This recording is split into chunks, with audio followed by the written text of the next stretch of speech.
బంగారు పండ్లు అనేటువంటి అనుదిన వర్తమాన కార్యక్రమం చూస్తున్న మీ అందరికీ ప్రభువైన యేసుక్రీస్తు వారి శ్రేష్టమైన నామంలో వందనాలు తెలియజేసుకుంటూ ఉన్నాను. మనము కృప అనేటువంటి అంశాన్ని ధ్యానం చేస్తూ ఉన్నాము. కృప అంటే అర్హత లేని వారికి అర్హత ఇచ్చేది అనేటువంటి విషయాన్ని ఇప్పటికే మనము గతించినటువంటి 4 ఎపిసోడ్స్లో మనం తెలుసుకున్నాం. ఆయన కృప మనల్ని ఎలా స్వస్థపరుస్తుందో, ఆయన కృప మనల్ని ఎలా లేవనెత్తుతుందో, ఎలా క్షమిస్తుందో, ఎలా పశ్చాత్తాప హృదయం ఇస్తుందో మనం చూసాం.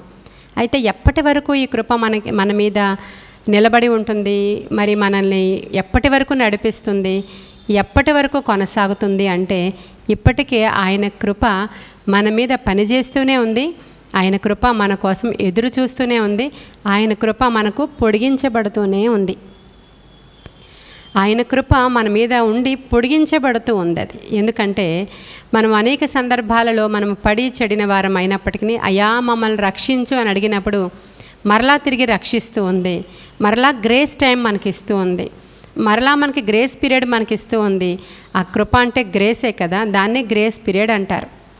మనము లూకాసు వార్తలో 13వ అధ్యాయంలో ఒక చిన్న దృష్టాంతాన్ని చూస్తాం.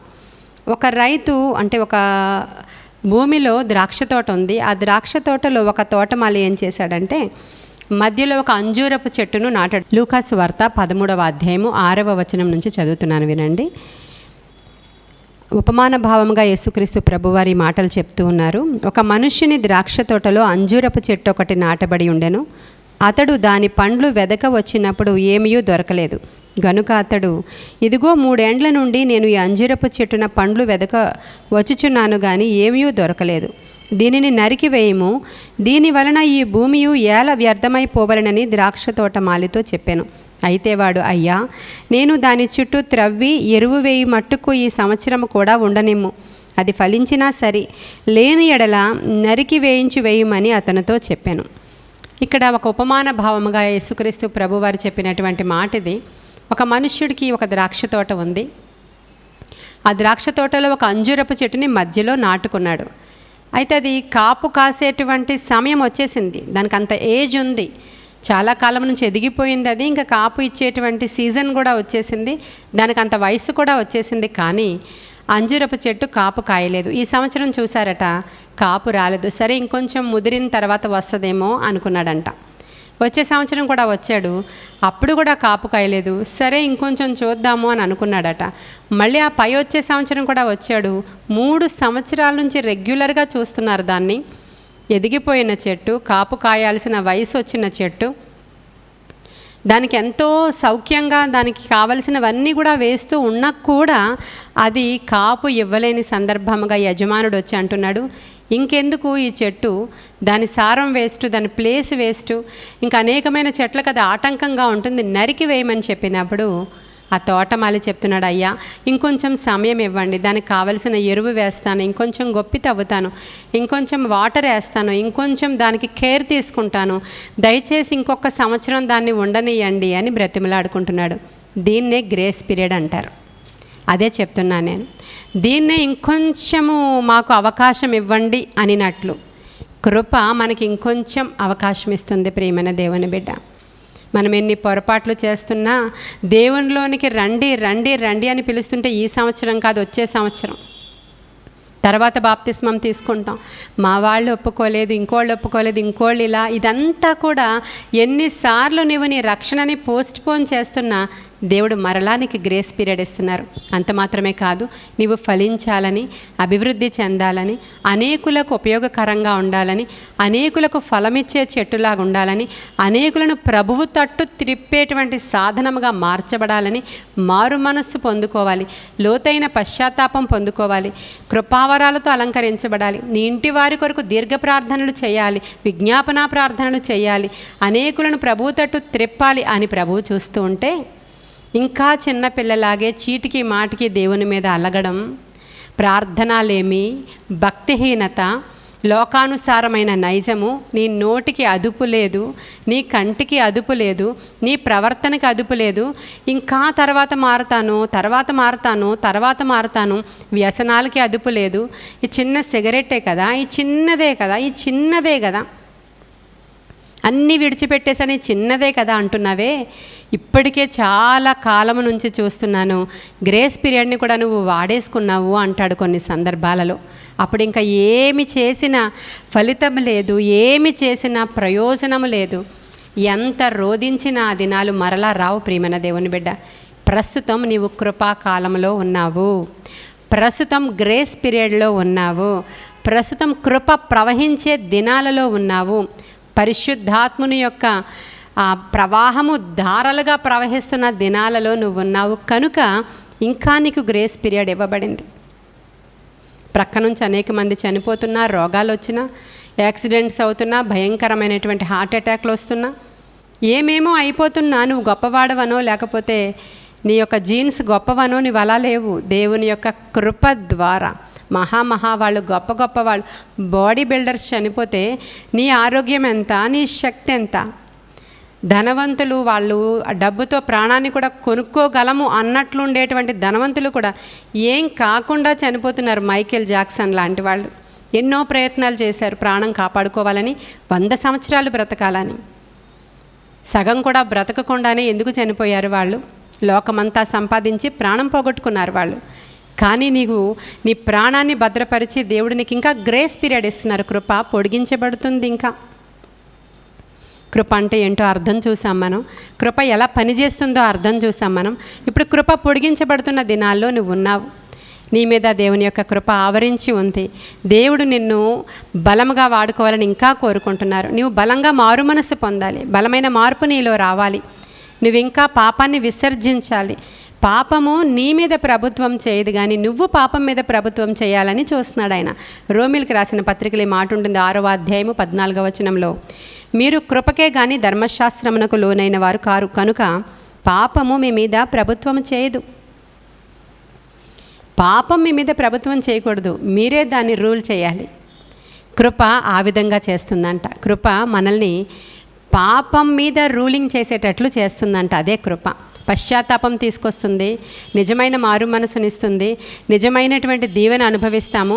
పాపానికి మనము దాసులము కాకుండా కృప చేస్తుంది. పాపానికి లైసెన్స్ ఇవ్వడం కాదు, పాపానికి దాసులము కాకుండా చేస్తుంది దేవుని కృప. అది మనం నిరర్ధకం చేసుకోకూడదు ప్రియమైన దేవుని బిడ్డలారా. కీర్తనల గ్రంథంలో ఈ మాటలన్నీ కూడా ఉంటాయి, ఒక పాటలాగా ఉంటాయి. 90వ కీర్తన 14వ వచనం చూడండి. ఉదయమున నీ కృపతో మమ్మను తృప్తిపరచుము, మా దినములన్నీ ఉత్సహించి సంతోషించెదము అనేటువంటి మాట చూస్తాం. కీర్తన 103:11 చూడండి. భూమి కంటే ఆకాశము ఎంత ఉన్నతంగా ఉందో ఆయన యందు భయభక్తులు గల వారి యెడల ఆయన కృప అంత ఉన్నతంగా ఉంది అని రాయబడి ఉంది. మరి ఈ మాటలన్నీ కూడా మనం చదువుతున్నప్పుడు ఆయన కృప మాకు కావాలి అనేటువంటి మాటను మీరు అడుగుతున్నారా? ఆయన కృప చాలా గొప్పది. ఆ దినాలలో నోవాహు దేవుని కృపకు పాత్రుడయ్యాడు.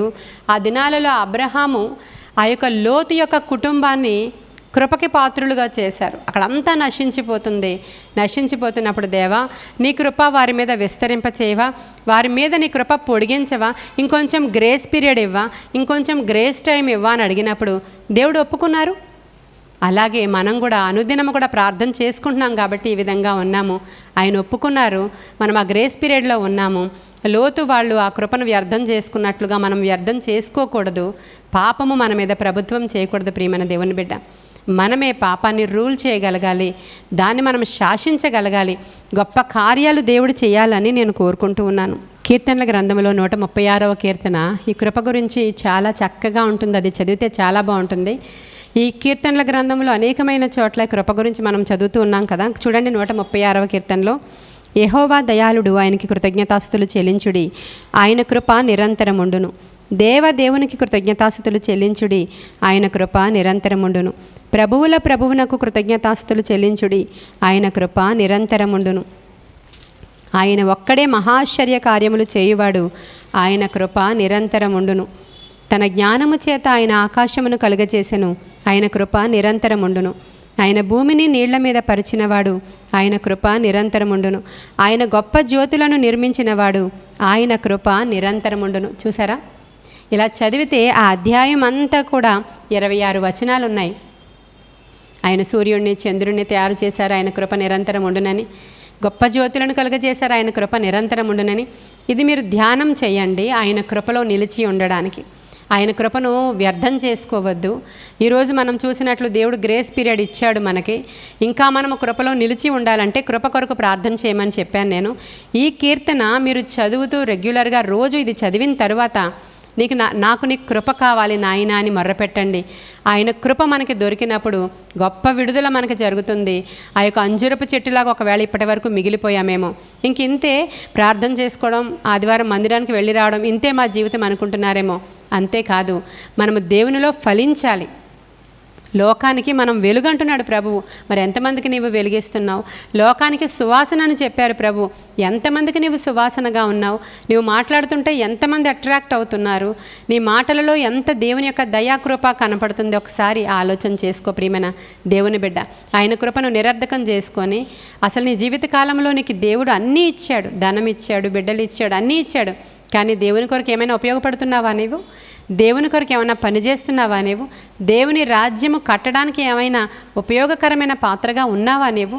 ఒకవేళ నిర్లక్ష్యం చేసుకుని దినమంతా వ్యర్థం చేసుకున్నట్లయితే ఒక దినాన ఆ చెట్టు నరికివేయబడుతుంది. గొడ్డలి చెట్టు వేరున ఉంచబడిందంట. సడన్గా జరుగుతుంది అది. ఈ లోకం అంటుంది సడన్గా చనిపోయిన వాళ్ళని చూసి మంచి మరణము అంటుంది. సడన్గా చనిపోయిన వాళ్ళది మంచి మరణం కాదు. ఎందుకంటే వాళ్ళకు ఒప్పుకోలు రావాలి, దేవుని కొరకు ఎదురుచూపు రావాలి, మనల్ని తీసుకుని వెళ్ళడానికి దూతలు రావాలి, మనము సిద్ధపడాలి. సిద్ధపడిన తర్వాత ఆయన దగ్గరికి వెళ్ళాలి.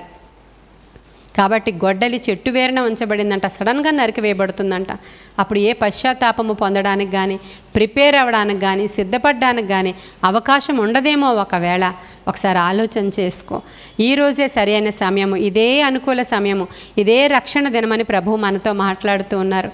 కాబట్టి నాయనా, నన్ను నరికివేయద్దు, నన్ను కొట్టివేయద్దు, నేను ఫలములు ఫలించడానికి ఇష్టపడుతున్నాను అని అడుగుదాం. దేవుని మందిరానికి వెళ్ళడానికి నిర్లక్ష్యం, ఉపవాస కూడికలకి వెళ్ళడానికి నిర్లక్ష్యం, వాక్యం చదవడానికి నిర్లక్ష్యం, నీతి పనులు చేయడానికి నిర్లక్ష్యం, దేవుని రాజ్యం కట్టడానికి నిర్లక్ష్యం. ఈ నిర్లక్ష్యాలన్నీ విడిచిపెట్టి నాయనా నేనేం చేయాలి అని ఆయన కృపను వెతికినప్పుడు ఆయన కృపే నిన్ను నడిపిస్తుంది. ఆయన కృపే నిన్ను గొప్ప చేస్తుంది. ఆయన కృపే నిన్ను విడిపిస్తుంది. ధర్మశాస్త్రం ప్రకారం కాదు, ఆయన కృప ద్వారా మనము ఉనికి కలిగి ఉన్నాము. ప్రియమైన దేవుని బిడ్డలారా, అట్టి కార్యాలు దేవుడు మన జీవితంలో చేయాలని ఈ పరిశుద్ధ లేఖన భాగము దేవుడు మన వినికిడిలో దీవించునుగాక. ఆమేన్, ఆమేన్, ఆమేన్. ప్రార్థన చేసుకుందాం. మహాపరిశుద్ధుడైన తండ్రి, మహోన్నతుడైన దేవానికి వందనాలు, సర్వాంతర్యామి వందనాలు. వినుచున్న వారు నేడే ఒక మంచి నిర్ణయం తీసుకోవడానికి, నీ కృపలో కొనసాగడానికి దేవా, ఆ చెట్టు నరికివేయకుండా మరలా కొనసాగించమని గ్రేస్ టైం అడిగి ఆ గ్రేస్ పీరియడ్లో వెళుతున్న వారు ఫలించడానికి అవసరమైన కృప దయచేయమని, ఇంకా నాయన గ్రేస్ పీరియడ్ని వాడుకోకుండా ఉన్నవాళ్ళు అది వాడబడకుండానే మామూలుగా మంచిగా నీ కొరకు సిద్ధమైపోవడానికి సహాయం చేయండి. ఒకవేళ గ్రేస్ పీరియడ్లో కొనసాగుతూ ఉంటే నాయన రైట్ టైంలో రైట్ వేలో నీకు పట్టుపడడానికి సహాయం చేయమని, నీ కృపలో వినుచున్న వారందరినీ దీవించమని, ప్రతి విధమైన కీడు చెడుల నుంచి వాళ్ళని విడిపించమని, శోధకుడి యొక్క స్వరము కాదు దేవుని యొక్క స్వరము వినగల చెవులు వారికి దయచేయమని నీ కృపగల హస్తానికి వారిని అప్పగించుకుంటూ నజరేడైన యేసయ్య నామములో అడిగి వేడుకొనుచున్నాము తండ్రి. Amen, amen, amen. God bless you.